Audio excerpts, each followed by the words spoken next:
Hey everyone, welcome back to Obama Recaps, where we break down the latest movies with all the thrills and chills you love.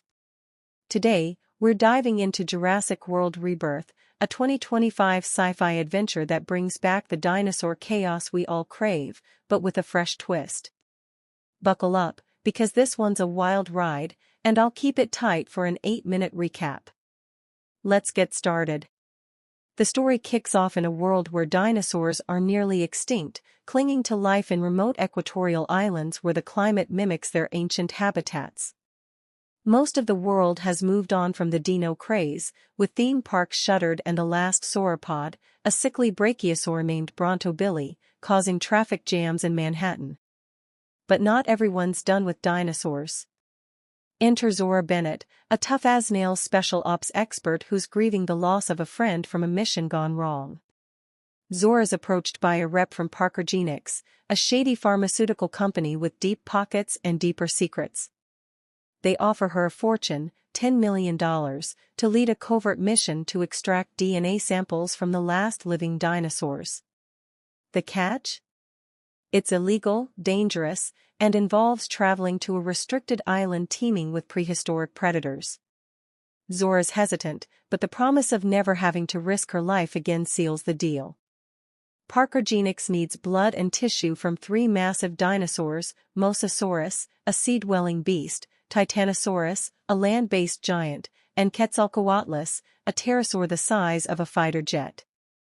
Why?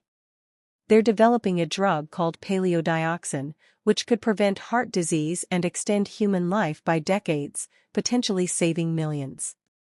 The dinosaurs' massive hearts, evolved to pump blood through their colossal bodies, hold the key. But the samples must come from living animals, as DNA degrades seconds after death. Zora assembles a team, including Duncan Kincaid, a grizzled boat captain and her old military buddy, and Dr. Henry Loomis, a paleocoronary expert who's been advising Parker Genix. Henry's reluctant, he's more comfortable in a lab than a jungle, but his expertise is crucial for identifying the dinosaurs and predicting their behavior.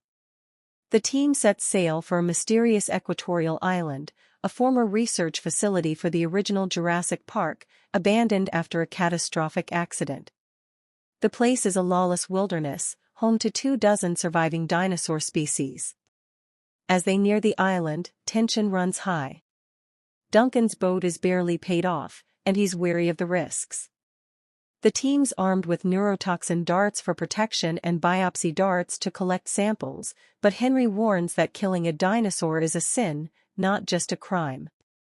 Zora, ever pragmatic, brushes it off. They're here to get in, get the samples, and get out. Their first target is the Mosasaurus, a tagged sea monster InGen tracked before going bankrupt. Using the company's data, they locate it circling the island. Zora takes the shot with a biopsy dart, which needs to pierce the creature's 4-inch hide from 10 meters away. The boat rocks, waves crash, and sweat stings her eyes, but she nails it. The dart collects the sample and rockets into the air, parachuting back for retrieval. 1 down, 2 to go. On land, things get dicey. The team treks through dense jungle toward a Titanosaurus herd. But the island's not just home to their targets, it's crawling with other dinosaurs, including a rogue D-Rex, a genetically engineered hybrid that's escaped containment. In a chilling scene, alarms blare as the D-Rex breaks free, forcing the team to seal doors and flee. Chaos erupts, with Zora and Duncan barely escaping as the creature rampages. They manage to tranquilize a Titanosaurus and secure the second sample, but the close call shakes everyone. Henry, already uneasy, starts questioning the mission's ethics, suggesting they open-source the drug to save millions instead of handing it to Parker Genix for profit. Zora, still reeling from her friend's death, isn't ready to play hero, she needs the money. The final sample comes from the Quetzalcoatlus, nesting in a carved cliffside structure. The team scales a treacherous 500-foot cliff, rated a brutal 5.13 to 5.15 climb. Henry, no athlete, struggles but pushes through. At the nest, they carefully extract a sample from an egg sac to avoid harming the embryo. But as they're rappelling down, a massive pterosaur attacks, nearly killing Zora. Duncan and the team pull her up just in time, but the sample's nearly lost in the chaos. Tensions flare when a team member, Krebs, acts suspiciously, hinting at a hidden agenda. Zora confiscates his gun, sensing betrayal. The mission takes a darker turn when they stumble across two kids, Ruben and Teresa, stranded on the island after a boating accident. Zora's team, now responsible for their safety, faces a moral dilemma: stick to the plan or prioritize the kids' survival. The island's dangers escalate as they discover a secret lab where crossbreeding experiments created mutant dinosaurs, including the T-Rex. In a heart-pounding chase, the team navigates a tunnel system under the island, pursued by the hybrid. Duncan lures it away with flares, sacrificing himself to save Zora and the kids. They reach a dock, but the hoist is broken, and the T-Rex is closing in. In a desperate move, Zora and the kids manually lower a boat and escape to the ocean, watching helplessly as Duncan's fate remains uncertain. As they sail away, Zora holds the samples, grappling with Henry's idea to open-source the drug. The kids, traumatized but alive, cling to each other. In a final twist, Zora spots Duncan swimming toward them, battered but alive.